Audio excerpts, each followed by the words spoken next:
Real quick intro this week. Last a couple weeks ago, I did a rack of the week where I showed a bunch of mistakes that I made. And a lot of you gave me some feedback and said, yeah, that was helpful as well. So this rack is kind of a mix. This is the final rack of my high run lifetime is 151. And I set that a month or so ago. This is the final rack in that run, and I missed the break shot at the end of the rack. So the beginning and middle of the rack, I think, is educational. And then we're going to see a mistake at the end of the rack, and we'll talk about why and how that mistake happened and how you can avoid that mistake. So let's not waste any more time. Let's get into the rack. This is a real interesting break shot. Doesn't come off often, but I like it. It's a thin cut, and you notice I'm shooting at the bottom of the cue ball. You want to shoot with draw to shorten the angle of the cue ball off the rail and go right into the rack. And if you can hit it well like that, you can get really good results. This is great results. Only one ball up table. I've got two balls, a ball on each side of the rack, actually three, maybe even four if you count the 14. For break balls, no two balls touching. Kind of interesting. We got four balls straight down the center of the table, huh? And then two balls I would call low balls down near the rail. So first I say I'm going to shoot the 4, and then I say, no, this is the time to get rid of this 9 ball because I just need to bring the cue ball back, upper center table, and I'm going to have a shot here or here or here or here. So this is the time to get the up table ball, and then I'll just be working on this half of the table. Must be pretty straight. I'm just going to draw back to the side rail and out. Probably mostly playing for position on the 8 here.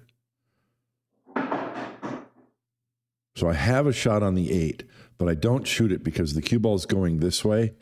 Let's slow down there, Speedy.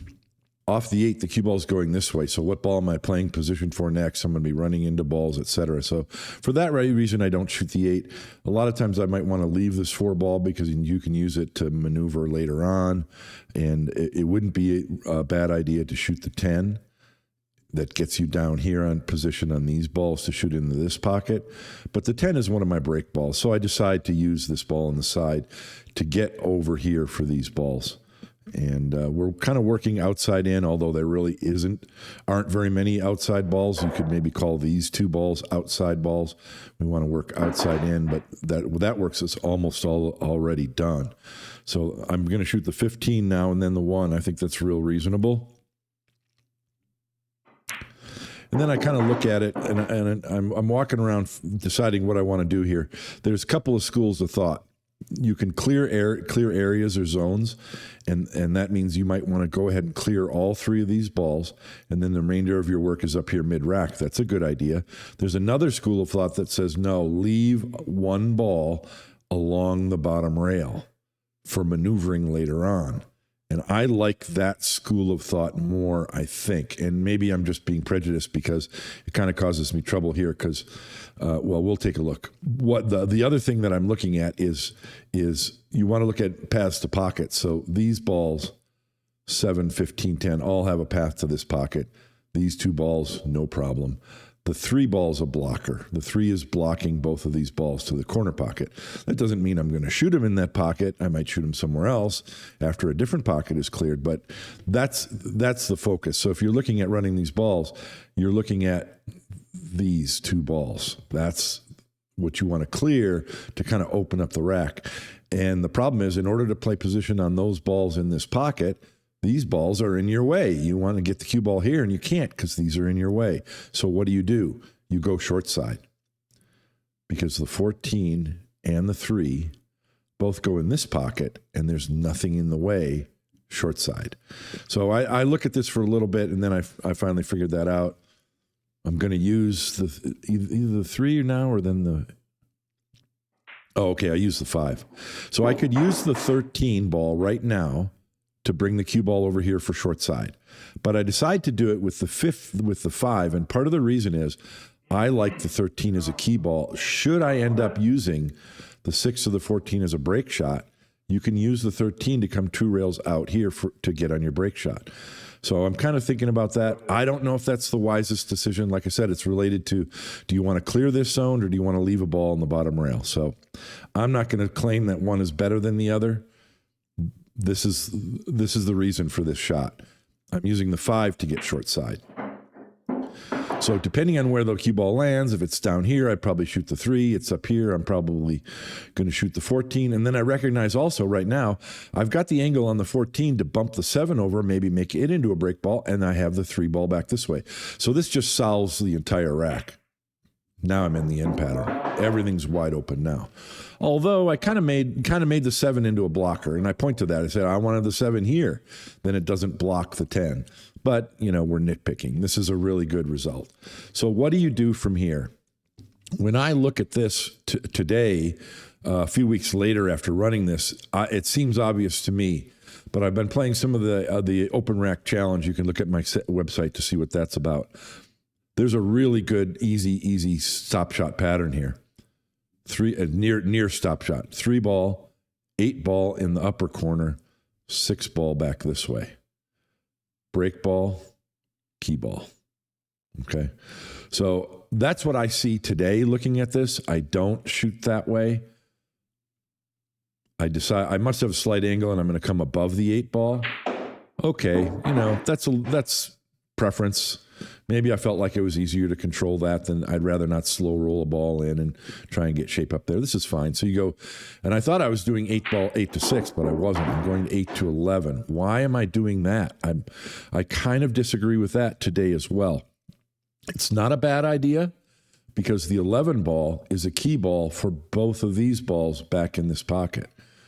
Or alternatively, the 11 ball, what I like here is the 11 ball. Well, I like the 11 to get on the 15. What I'm trying to get at is I want to preserve the 6 as the break ball because the 13 is a key ball, and I've left the key ball. I've left the 13 on this rail. So for that reason, you'd want to do something like 11, 15, 7, and then use maybe play the 10 back in this side to give you that angle on the 13 to come around for your break shot. That wouldn't be bad. I'm a little bit, you could go 15, roll down, shoot the 10 back in the side, and then you're on the 7 this way. Now you've got your angle for the 13 to come out. So there's several ways to do this. I'm a little bit baffled by what I choose because it looks to me like I'm trying to preserve the 13 as my key ball, but I don't. I go to the 7. The 7 gets you on the 13 very easily.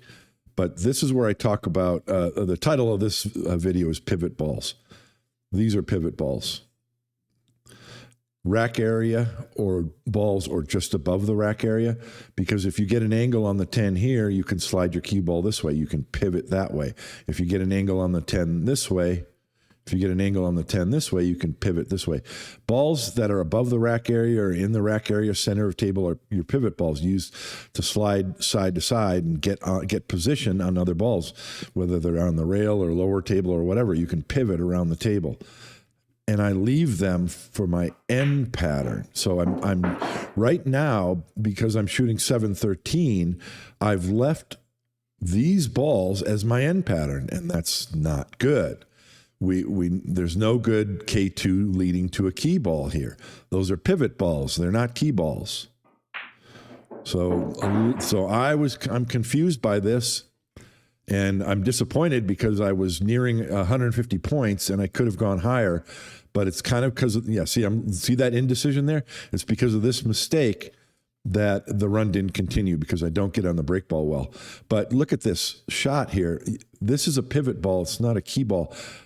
You can't get straight on the 10. What you want to do is get straight enough on the 10 that you can get the cue ball right here so you can shoot the 15 in the side and roll up. But you have to land absolutely perfect. That's why that's a terrible key ball. If the 15 was here, sure. Now you can shoot the 10 stop shot or go to the bottom rail and up, and you have latitude on your angle. Because if your key ball's here and you come too far, you can go to the rail and spin out with inside English. If you're too short, you can just kind of stun and hold it, or even go up table and back down. But you have options. Here, you don't have any options. Based on what I've done, I think the best thing here, I've got a slight cut shot on the 10. The best thing here is to stun the cue ball over here, because now I can shoot the 15 ball in this side pocket, and now I can either draw to the rail and out, stun up to here, or go up to the head rail and down. See? Options depending on the angle. I don't do that. I'm trying to get on the 15 in the side, which is a really, really bad decision.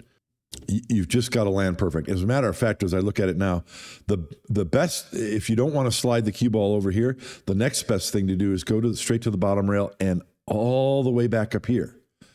Because if you can get an angle like this, then you can just stun over for your break shot. Or if you come too far, you can draw to the side rail and out. Or if you're too straight, you can follow 2 rails around. But once again, you're going to have options. The way I'm playing it, I don't have any options if I don't land straight in, because this is the worst key ball. And I didn't get there. I've got the wrong angle. If I had gotten straighter, I could have possibly followed the cube, shot the 15 in the corner and followed straight up. But I mean, this is a just terrible, terrible key ball. So that was a bad end pattern, very bad. From here, there are 2 options, and neither of them are great, but it's possible if you got the confidence in the stroke. The one is to simply jam this ball in the side pocket really hard, which you don't want to do. That's a good way for the ball to spit out of the pocket. But then draw the cue ball to the side rail and straight back. Good luck getting your speed control and direction right, but that is an option. The other option, a lot of times you'd want to go just straight up. You could probably do that, but you'd have to use a whole bunch of left English because the cue ball is going to go this way, and you're going to need left English to get it back this way for your break shot. So that's really hard. But then the other way, which is what I try, is out of this corner like that. The problem is you're cutting this ball to the left, so the cue ball is naturally going to have right spin on it, contact-induced spin. That right English is fighting the angle that you want. You want to come to the left. If you don't shoot it, if you shoot with a center ball, your cue ball is going to hit the head rail and kind of come straight because of that. It's going to have right English on it. So you have to fight that by putting some left English on it.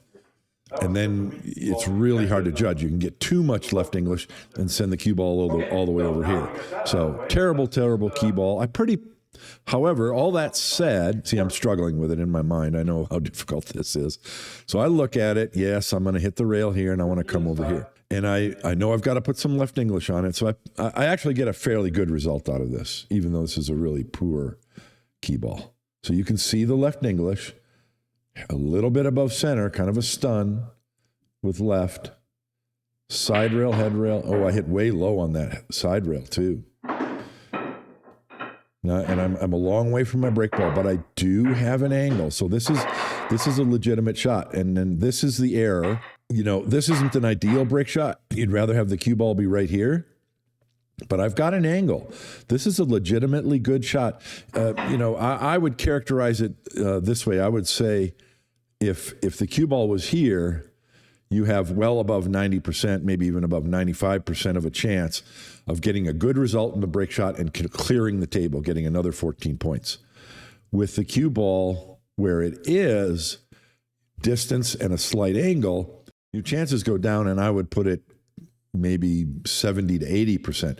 So still a very positive, a good chance of getting through the rack, but much lessened.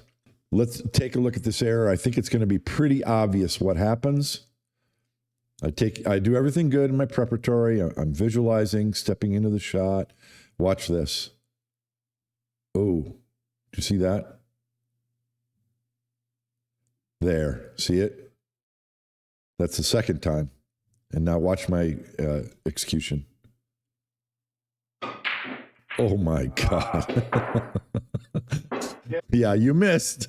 Let's look at that again, because this is where the education comes in. Watch me get down on the shot. Do you see that wiggle? When you get down on the shot, when you're entering your shot, your bridge hand should come down and land. And then some people get down real quick. Some people lower their head slower. But regardless, it should be one motion down on the shot. When I got down on the shot, I kind of wiggled. My body shifted, and I shifted my feet a little bit. I wasn't aligned with the shot. I wasn't comfortable. And then I kept with it, still wasn't comfortable. And watch this. Look at that. another wiggle. My head rose up. I adjusted my arm. This is one of the reasons why I am an opponent of moving your cue stick. You know, some aiming systems want you to shift your cue, move your grip hand left or right or something. Oh my God, that is absolutely the worst advice ever in the history of pool. You need to have your aim line and you set, and that's it. Do not move your cue left and right laterally.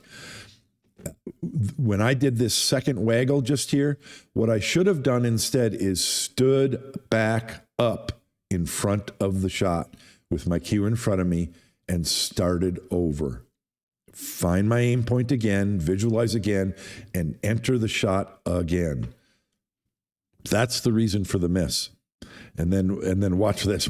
When I shoot, watch my shooting arm. Complete and total elbow collapse. My elbow went completely straight down. My tip went left and then right, or right and left. It went side to side. And look at this. The 6 ball has missed and come a little bit, and my head is already 2 feet above the table. And the reason for all that movement is I wasn't confident in what I was doing. I didn't have a proper shot entry procedure, and I was not aligned with the shot properly. And I'm making a video coming up soon. I keep saying that, but I'm trying to get it done before the end of the year, called How to Shoot Straight. And this is kind of some of the lessons that's going to be in that video. I'll go over this in more detail, but that's the reason for the miss. Really disappointing for me. This is my new high run. You can, up until this run, my high run was 140, and that ball that I just missed would have been 152, and I woulda, coulda, shoulda. Look at the rack open. Look how well the rack opened. I've got shots everywhere. A little bit of clusters, but I coulda, shoulda, woulda gone higher than 151. And when you get deep in a run, you can start to get very conscious of your shooting and get a little careful and a little nervous. And that's also contributed to what happened. And how do you cure that? How do you get around that? Just back to your process, back to your shot procedure, which is just what I talked about. Find your aim point, enter your shot like you've done 1,000, 10,000 times. Hope you found that interesting and educational. Hope that helps your straight pool game. We've got one more rack of the week, number 147 for the year 2023, and then we're going on to 2024. We'll try and keep improving things, and I'm going to try and find opportunities in racks like this one to show errors, because those are as educational, if not more educational, than showing the right way to do things. See you next time on Rack of the Week, and remember, if you're going to play straight pool, play it straight.